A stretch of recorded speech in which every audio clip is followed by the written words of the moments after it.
నమస్తే, welcome to our channel. ప్రస్తుతం మనతో పాటు గురజాల ఎమ్మెల్యే ఎరపతినేని శ్రీనివాసరావు ఉన్నారు. మాట్లాడదాం. సరే, ఎలా జరుగుతుంది మహానాడు కార్యక్రమం కావచ్చు, మహానాడు కావచ్చు? ఇది రాష్ట్ర చరిత్రలో, తెలుగుదేశం పార్టీ చరిత్రలో ఈ మహానాడు ఒక సువర్ణ అధ్యాయం. ఎందుకంటే 5 సంవత్సరాల 1924 వైసీపీ అరాచక పరిపాలనలో మా అధినేత దగ్గర నుంచి ప్రతి కార్యకర్త కూడా ఏ విధంగా ఇబ్బంది పడ్డారు, ఏ విధంగా అవమానపడ్డారు. అవమానాలు పడదలుగా మార్చుకొని వన్ సైడ్గా ఎన్నికల్లో 170కి 164 సీట్లు గెలుచుకొని అధికారులకు వచ్చిన మొట్టమొదటి మహానాడు ఇది మాకు. సో ఆ సాటిస్ఫాక్షన్ లెవెల్స్ ఈరోజు ప్రతి ఒక్క కార్యకర్తలు మాకు కనపడతా ఉన్నాయి. ముఖ్యంగా లోకేష్ గారు ఆయన అవమానించిన తీరు కూడా మనం ఒకసారి చూస్తే ఆ అవమానాలు పడదలుగా మార్చుకొని ఇవ్వడం ద్వారా ఈ రాష్ట్రంలో ఇంత వన్ సైడ్గా తీర్పు రావడానికి ప్రధాన కారకులు అయ్యారు. అతి తక్కువ కాలంలో జాతీయ స్థాయికి ఎదిగి ప్రధానమంత్రి గారితో 2.5 గంటలు టైం ఇచ్చి ఈరోజు ఒక తండ్రికి తగ్గ వారసుడిగా, తాతకు తగ్గ వారసుడిగా ఈరోజు ఆ స్థాయికి ఎదిగారు. సో మిగతా మహానాడులకి ఈ మహానాడులకి చాలా వ్యత్యాసం ఉంది. ముఖ్యంగా ఇక్కడ ఈ జిల్లా నుంచి 1924 మధ్య ముఖ్యమంత్రిగా ప్రాతినిధ్యం వహించిన వైఎస్ జగన్మోహన్ రెడ్డి వైనాట్ 175 అంటే వైనాట్ 175 అటుంచి ఉమ్మడి కడపలో 10 సీట్లు 7 సీట్లు తెలుగుదేశం పార్టీ గెలిచింది. ఇంకొన్ని జాగ్రత్తలు తీసుకుంటే ఒక పులివెందులు తప్పితే మిగతా ఆయన కూడా మేము గెలిచేవాళ్ళం. సో అందుకే ఇది ఒక చారిత్రాత్మకమైన మహానాడు. మన ఎన్నికల్లో కూడా చారిత్రాత్మకమైన తీర్పు. ఈరోజు ప్రతి ఒక్క కార్యకర్త, ప్రతి ఒక్క నాయకుడు మొహంలో ఆనందం తాండవిస్తూ ఉంది. అందుకే ఈ మహానాడు ప్రత్యేకత ఉంది. కడపలో మహానాడు పెట్టారు మొదటిసారి. అయితే ఈ కడపలో మహానాడు పెట్టడాన్ని కొంతమంది వ్యతిరేకిస్తున్నారు. అంటే వైసీపీకి సంబంధించిన వాళ్ళు కేవలం వైసీపీ వాళ్ళని రెచ్చగొట్టడానికే కడపలో మహానాడు పెట్టారని చెప్పైతే వాళ్ళు అంటున్నారు. దాన్ని కౌంటర్ ఏం చెప్తారు? కడప వాళ్ళు బాబు సోమయ్య ఏంటి ఏమన్నా కడపకి వాళ్ళకి ఏమంటే కడప వాళ్ళు ఏమన్నా సొంతం కాదు కదా. కడపలో ఇక్కడ మేము 17 సీట్లు గెలిచాం. కడపకు ఒక చరిత్ర ఉంది. కడప అంటే వాళ్ళది కాదు. కడపలో 83 నుంచి కూడా చూస్తే చాలా ఎన్నికల్లో మెజార్టీ సీట్లు తెలుగుదేశం పార్టీ గెలుచుకుంది. కడపలో మహానాడు పెడితే వాళ్ళు రెచ్చగొట్టడానికి మాకే అవసరం. రెచ్చగొట్టే విధానం తెలుగుదేశం పార్టీది కాదు. రెచ్చగొట్టే విధానాన్ని చంద్రబాబు నాయుడు ఒప్పుకోరు. మీకు ఇంకా గెలిచినా కానీ ఒలుబొలుపు తగ్గకుండా, అహంకారం తగ్గకుండా మాట్లాడే తీరు మీరు చూస్తుంటే ప్రజలు ఇంకా వీళ్ళకి బుద్ధి రాలేదనుకుంటున్నారు. సో రెచ్చగొట్టాల్సిన అవసరం లేదు. మీరు ధ్వంసం చేసిన రాష్ట్రాన్ని ప్రగతి పట్టాలపై ఎక్కించి అభివృద్ధిలో ముందుకు తీసుకెళ్ళడమే చంద్రబాబు నాయుడు గారి జయం, ఎన్డీఏ ప్రభుత్వ జయం, లోకేష్ గారి జయం. ఓకే, శర్మ గారు బ్రాహ్మణ మీరు ఏంటి అసలు అక్కడి నుండి తణుకు నుండి ఇక్కడికి వచ్చేసారు? అంటే మేము తణుకు నియోజకవర్గం మా ఎమ్మెల్యే గారు ఆర్మీల రాధాకృష్ణ గారు వారి అభిమానం మీద, చంద్రబాబు నాయుడు మీద అభిమానం మీద పూర్వం 1995లో ఎన్టీఆర్ గారు పార్టీ పెట్టిన దగ్గర నుంచి మేము టీడీపీ సభ్యులమే. అయితే అక్కడి నుంచి కూడా మేము టీడీపీ సభ్యులు టీడీపీగా ఓటేస్తాం ఇప్పుడు కూడా. ఇప్పుడు టీడీపీ కార్యకర్త and 150 booth incharge, ward number. అసలు అంటే బ్రాహ్మణులకు ముఖ్యంగా, అంటే ఇలా అంటున్నాను ఏమనుకోవద్దు, బ్రాహ్మణులకు ఏ పార్టీ వల్ల మంచి జరిగిందంటే ఏం చెప్తారంటే? ఏదో మీరు టీడీపీలో ఉన్నారని చెప్పొద్దు, ఒక బ్రాహ్మణుడిగా మీరు నిజం చెప్పండి. సార్, పూర్వం టీడీపీ ప్రభుత్వంలో ఉన్నప్పుడు దండు శివరాజరాజు గారని దేవాదాయ మినిస్టర్ చేశారు. వారు స్కేల్ అనే ప్రభుత్వం తెచ్చారు. అంతకుముందు జీతం 100, 200, 300 ఉండేది సార్ మా టెంపుల్కి. ఎప్పుడైతే ఈ స్కేలు తేవడం వల్ల 4,550 రూపాయలు వచ్చిన స్కేలు, అదే స్కేల్ మా నాన్నగారు జాయిన్ అయినప్పుడు వచ్చిన తర్వాత ఇప్పుడు ఆయనకి 25,600 రూపాయలు స్కేల్ వస్తుంది. టీడీపీ అని కట్టుకోను. టీడీపీ ప్రభుత్వం ఉన్నప్పుడు హిందూ దేవాలయాలకి, హిందూ మతస్థులందరికీ కూడా కాస్త న్యాయం అంటూ జరిగింది. అంటే వైసీపీ ఉన్నప్పుడు హిందూ దేవాలయాల గురించి ఎటువంటి శ్రద్ధ తీసుకున్నారు? ఇప్పుడు కూటమి ప్రభుత్వం వచ్చిన తర్వాత వీళ్ళు ఎట్లా శ్రద్ధ తీసుకుంటున్నారు? DDNS అని దీప నైవేద్య స్కీమ్ కూడా వచ్చింది సార్. అది రోడ్డు పక్కన చిన్న గుడి ఉందనుకోండి, ఆ గుడిలో ఎటువంటి ఆరాధన ఉండదు. ఎవడో దీపం పెట్టేవాడు కానీ ఎట్టడి ఎవడో ఉండడం. కానీ దానికి వైసీపీ ప్రభుత్వంలో 5,000 రూపాయలు ఇస్తా అని చెప్పని మాకన్నా చర్చలకి ఎక్కువ వేసి మాకు ఇచ్చేవారు కాదు. కానీ కూటమి ప్రభుత్వం వచ్చిన తర్వాత పవన్ కళ్యాణ్ గారు, చంద్రబాబు నాయుడు గారు, నారా లోకేష్ గారు ఒక అనుమతి పత్రంలో నెలకి 10,000 రూపాయలు DDNS పడుతుందండి. ఇప్పుడు ప్రతి బ్రాహ్మలో కూడా కూటమి ప్రభుత్వం వచ్చాక బాగుపడింది అంటున్నారండి. అంటే ఎలా ఉంది ఇప్పుడు మహానాడు ఏర్పాట్లు ఇవన్నీ చూసాక ఏమనిపిస్తుంది? చాలా సూపర్గా ఉంది సార్. నేను జిల్లా తెలుగుదేశం పార్టీ జనరల్ సెక్రటరీగా ఉంటున్నాను. అంటే విజయనగరం నుండి వచ్చారండి ఇక్కడికి? ఇప్పుడు నుంచి వచ్చామండి. ఎంతమంది వచ్చారండి? సుమారు నిన్న ఈరోజు అయితే వేల మీద ఉన్నారు. రేపు పబ్లిక్ మీటింగ్ అయితే చాలా ఎక్కువ మంది బస్సులు వేసుకొని కూడా వస్తున్నారు, జిల్లా వ్యాప్తంగా వస్తున్నారు. స్వచ్ఛందంగా వస్తున్నారండి, పార్టీ వాళ్ళు డబ్బులు ఇచ్చి తరలిస్తున్నారండి? డబ్బులు ఈ మహానాడు కార్యక్రమంకి అందరూ కూడా ఓ పండగ వాతావరణంలో ఇక్కడ జరుగుతుంది. దాని మీద ప్రతి సంవత్సరం కూడా స్వచ్ఛందంగా ఎక్కువ మంది వస్తుంటారు. అంటే ఉత్తరాంధ్ర అంటే విజయనగరం అంటున్నారు మీరు, అంటే కడప ఇది రాయలసీమ ప్రాంతం. సుమారు ఎన్ని గంటల సమయం పట్టింది మీకు ఇక్కడ రావడానికి, లేదంటే ఎన్ని కిలోమీటర్లు ఉందండి ఇక్కడికి రావడానికి? సుమారు దగ్గర 800 కిలోమీటర్లు ఉంటుంది. ఇంచుమించు 15 గంటల వరకు కూడా పట్టిందండి. బై రోడ్లు వచ్చారు అందరూ కూడా, ఇంచుమించు కొంతమంది ట్రైన్లో వచ్చారు. అయితే ప్రతి సంవత్సరం కూడా ఒక అన్న ఎన్టీ రామారావు గారి పుట్టినరోజు సందర్భంగా ఒక పండగ వాతావరణంలో జరుపుకున్న ఈ మహానాడిని ప్రతి ఒక్కరూ కూడా తిలకించడానికి ఎక్కడ ఏర్పాటు చేయనండి, కడప కాదు ఇంకెక్కడ ఏర్పాటు చేసినా మేమైతే మాత్రం మా పండగని మా చంద్రబాబు నాయుడు గారు చేసే ఈ కార్యక్రమాన్ని చూడడానికి తండోపతండాలుగా వస్తడం జరుగుతుంది. అంటే చాలా దూరం కదా ఈ మహానాడు కార్యక్రమం అనేది, ప్రతి ఏడాది జరుగుతుంటుంది. సో మీ దగ్గరలో జరిగేటప్పుడు చూస్తూ వెళ్తే అయిపోతుంది కదా, కానీ అంత దూరం నుండి అంత ఇబ్బంది పడుతూ రావాల్సిన అవసరం ఏముందంటారు? మీకు ఒక్క విషయం అడుగుతున్నాను. సంక్రాంతి వచ్చినప్పుడు దేశంలో ఎక్కడెక్కడ ఉన్న వాళ్ళందరూ కూడా స్వగ్రామంకి వస్తారు. అలాగే మహానాడు అనేది తెలుగుదేశం కార్యకర్తలకు ఒక పండగ. అది ఎక్కడ అవుతుందా అక్కడ అవుతుందని కాదు, ఎక్కడికి వెళ్ళినా అందరం కూడా పాత మిత్రులు ఎక్కడెక్కడ ప్రాంతం వాళ్ళు అందరూ కలుస్తుంటారు. ఇక్కడికి వచ్చి వాళ్ళందరితో సంఘీభావం చేసుకుంటూ మా నాయకుడు చెప్పే మాటలన్నీ కూడా ఆలకిస్తూ ఈ 3 రోజులు కూడా ఒక పండగలా చేసుకోవడం జరుగుతుంది. అది ఆనవాయితీగా వస్తుంది కంటిన్యూగా. మేము ఇప్పటివరకు 83 నుంచి కూడా ప్రతి మహానాడుకి కూడా మేము రావడం కూడా జరుగుతుంది. ఎట్లా ఉన్నాయి మరి కడపలో ఈ ఏర్పాట్లు చూస్తుంటే? ఎందుకంటే కడపలో మొదటిసారి జరుగుతుంది. అలానే మీ పార్టీ భారీ మెజార్టీతో అధికారంలోకి వచ్చిన తర్వాత 11 నెలల కాలంలోనే ఈ మహానాడు కార్యక్రమం జరగడం ఎట్లా ఉంది ఈ వాతావరణం అంతా?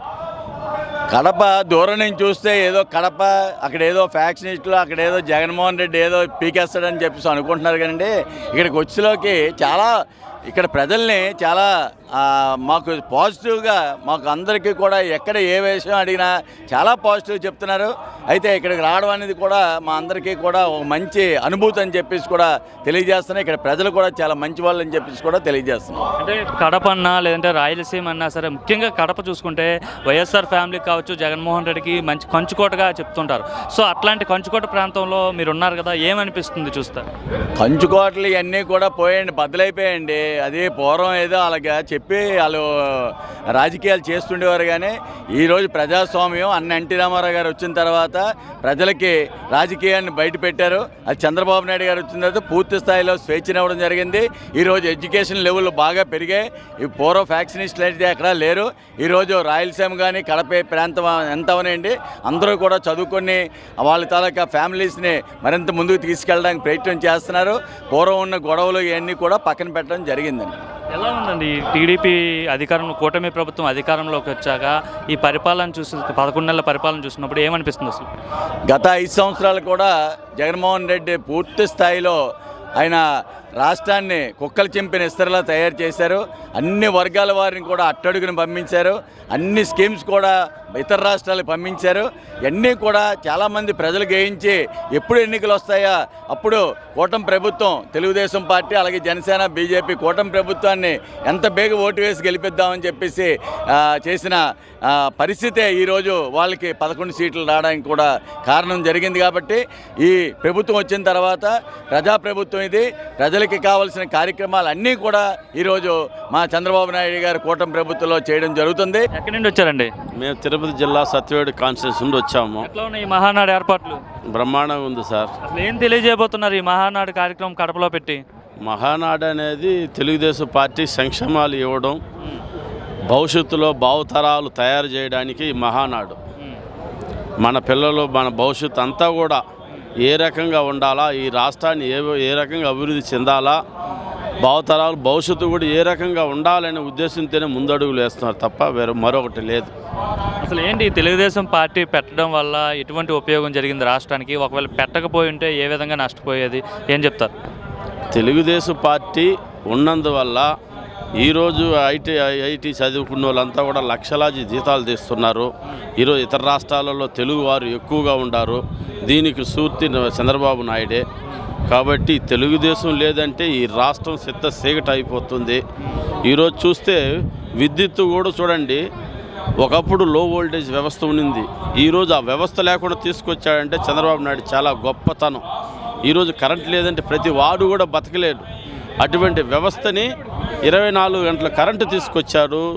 అన్ని విలేజ్లలో సిమెంట్ రోడ్లు వేశారు. అభివృద్ధి అంటే తెలుగుదేశం తప్ప మరో పార్టీ లేదు ఈ రాష్ట్రంలో. వైఎస్ఆర్ పార్టీనే అభివృద్ధి చేస్తుంది. ముఖ్యంగా మీది రాయలసీమ ప్రాంతం తిరుపతి అంటున్నారు కదా, తెలుగుదేశం పార్టీ వల్ల రాయలసీమ ప్రాంతం అభివృద్ధి చెందిందా, లేదంటే వైఎస్ఆర్ పార్టీ లేదంటే రాజశేఖర రెడ్డి వల్ల అభివృద్ధి చెందిందంటే ఏం చెప్తారు? సార్, అభివృద్ధి అంటే తెలుగుదేశం. జగన్మోహన్ రెడ్డి కానీ రాజశేఖర రెడ్డి కానీ అభివృద్ధి చేయలేదు. కాబట్టి అభివృద్ధి అనేది తెలుగుదేశం. ఈరోజు చూస్తే ఒకప్పుడు హైదరాబాద్ డెవలప్ అయినప్పుడు అందరూ మన వాళ్ళందరూ కూడా ఏంది హైదరాబాద్లో ఇన్వెస్ట్ పెడుతున్నాడు అట్ట అది పనికిరాని తనం, రైతులు చూడలేదు పట్టలేదు అన్నారు.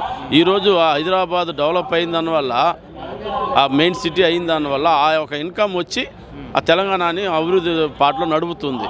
అదేవిధంగా ఆంధ్రాలో కూడా రాజధాని అనేది నిర్మాణం పూర్తి చేస్తే నీకు బ్రహ్మాండంగా ఆదాయం వస్తుంది. ఎప్పుడు జగన్మోహన్ రెడ్డి 3 క్యాపిటల్ సిటీ అని చెప్పాడో ఆ రోజే మన రాష్ట్రానికి ఎవరు పెట్టుబడి రావడం లేదు. ఏంటంటే ఇతను వచ్చి 3 రాష్ట్రాలు అన్నాడు, 3 రాజధానులు అన్నాడు. ఇంకొకరు వచ్చి ఏమంటారు అనే ఉద్దేశంతో ఎవరు పెట్టుబడి పెట్టేవాళ్ళే ఈ రాష్ట్రానికి ఎవరు రాల. మరి ఇప్పుడు చంద్రబాబు నాయుడు అమరావతిని కావచ్చు, ఆంధ్రప్రదేశ్ని కావచ్చు బాగా డెవలప్ చేస్తాడా? బ్రహ్మాండమైన డెవలప్ చేస్తాడు. ఫ్యూచర్ ప్లాన్లో వేసి నీట్గా 2047 అనే విధంతో ముందుకు పోతున్నారు. దీంట్లో ఎటువంటి మార్పు లేదు. ఎక్కడి నుండి వచ్చారన్న? మా దెందులూరు నియోజకవర్గం. మా ఎమ్మెల్యే చింతమనేని ప్రభాకర్ గారు. ఎట్లా ఉంది మహానాడు చూస్తున్నారు? ఏలూరు జిల్లా నుండి వచ్చారు మీరు. చాలా బాగుంది. ఇది లోకేష్ గారి నాయకత్వంలో జరుగుతున్న మొట్టమొదటి మహానాడు. గత మహానాడులకి భిన్నంగా ఉంది. అన్ని సౌకర్యాలు బాగున్నాయి. చాలా బాగుంది మహానాడు. ఏరియా ప్రాంగణం కానీ, నీట్నెస్ కానీ, వాటర్ అందించే విధానం కానీ, టిఫిన్ అందించే విధానం కానీ, భోజనాలు పెట్టే విధానం కానీ, మొత్తం అన్ని రకాలుగా పార్టీ కార్యకర్తల మీద మా నాయకుడు తీసుకున్న కేరు చాలా అద్భుతంగా ఉంది. ఏంటి మిగతా పార్టీలకి మీ పార్టీకి గొప్పతనం ఏంటి అసలు? మా పార్టీ కార్యకర్తల పార్టీ. కార్యకర్తల కోసం, కార్యకర్తల జీవన విధానం కోసం ఓ రైతు పార్టీ, ఒక శ్రామికుడు పార్టీ, ఒక కార్మిక పార్టీ అన్నమాట. ఇది రామారావు పెట్టినప్పుడు ఏ ముహూర్తం పెట్టారు ఈ పార్టీని. ఇది చాలా అద్భుతంగా ఉంది పార్టీ. కార్యకర్తల కోసం, జనాల కోసం, పేదల కోసం పుట్టిన పార్టీ ఇది. మీరు వైసీపీ వాళ్ళని రెచ్చగొట్టడానికే కడపలో ఈ మహానాడు పెట్టారంటున్నారు. రాష్ట్రంలో మహానాడు ఎక్కడైనా పెట్టుకునే ఉంది. కడపలో పెట్టడం ఏంటి? కడప ఏమన్నా పోయిన మొదటి ఏడాదిలోనే ఈ విధంగా పెట్టడం అంటున్నారు. కడప ఏమన్నా ఒక సొంతమా? వైసీపీ కంచుకోట అంటున్నారు కడప. ఎలా కంచుకోట అవుద్ది? ఏంటి వైసీపీ కంచుకోట? వైసీపీ ఏమన్నా వాళ్ళు సొంతంగా పెట్టిన పార్టీ ఏంటి? కాదు కదా. అది వేరే శివకుమార్ అనేవాడు పెడితే వాళ్ళ దగ్గర లాక్కున్న పార్టీ ఇది. అవునా కదా? ఇంకా వాళ్ళ పార్టీ సొంత పార్టీ ఏంటి? వాళ్ళ గడ్డ ఏంటి? వాళ్ళ సొంత అడ్డా ఏంటి? వాళ్ళ గడ్డ ఏంటి? అయిపోయింది కదా. మొన్న నిన్న వచ్చి 3 వస్తానికి ముక్కు మూలికి ఉంది పార్టీ. అవును కదా. పోయినసారి వైనాట్ 175 అన్నాడు. వైనాట్ 175 అంటే ఆయన కూడా ఉంటుందా ఉండదు అనే పరిస్థితి ఉంది. ఫస్ట్ రౌండ్ నుంచి కొంతసేపు అలా ఉంటుంది. మరి మీరేమో రాజశేఖర రెడ్డి విగ్రహాలకి వైసీపీ జెండాలు కడుతున్నారు అంటున్నారు. రాజశేఖర రెడ్డి విగ్రహాలకి వైసీపీ జెండాలు కట్టు, టీడీపీ జెండాలు కడుతున్నాం అంటున్నారు. రాజశేఖర రెడ్డి గారి బొమ్మకి మా జెండాలు కట్టుకోవాల్సిన దుస్థితి మాకేం లేదు. అది కార్యకర్తలు సరదాగా కట్టుండొచ్చు. కాక అది వెంటనే మా వాళ్ళు అర్థం చేసుకున్నారు. తీసేయడం కూడా జరిగిపోయింది కదా. ఎక్కడి నుండి వచ్చారన్న? నెల్లూరు. ఏంటి మొత్తం అంతా పసుపు బట్టలు వేసుకొని వచ్చేసారు? నేను నందమూరి బాలకృష్ణ అభిమాని. పెద్ద ఆయన స్థాపించిన తెలుగుదేశం పార్టీ కార్యకర్తని. ఎప్పుడు పెద్ద ఆయన్ని చూసాము, డిసిప్లిన్ పెద్ద ఆయనకి ఆయనే సాటి, మరి ఎవరు లేరు పోటీ. రాముడైనా కృష్ణుడైనా తెలుగు చలనచిత్ర సీమలో రారాజు ఆయనే, రాజకీయ రంగంలో రారాజు ఆయనే, రాజకీయ రంగంలో రారాజు ఆయనే, తెలుగు చలనచిత్ర సీమలో రారాజు ఆయనే. కృష్ణుడు చేయాలన్నా, రాముడు వేయాలన్నా, దుర్యోధనుడు వేయాలన్నా, రావణాసుడు వేయాలన్నా ఆ పాత్రకే ప్రాణం పోసిన వ్యక్తి మన నందమూరి తారక రామారావు గారు. ఆయన పెట్టిన పార్టీ 9 నెలల్లోనే అధికారం వచ్చి ఈ విధంగా పార్టీని తయారు చేసి జన సైనికులు ఈ విధంగా వస్తున్నారు తండోపతండాలుగా. పెద్ద ఆయన మీద అభిమానం, పార్టీ మీద నమ్మకం. అదేవిధంగా నారా చంద్రబాబు నాయుడు దాన్ని పోంగొట్టకుండా దాన్ని కాపాడుతూ చంద్రబాబు నాయుడు ఈరోజు రాజకీయంలో ముందుకెళ్తున్నాడు. ఓకేనా? జై తెలుగుదేశం.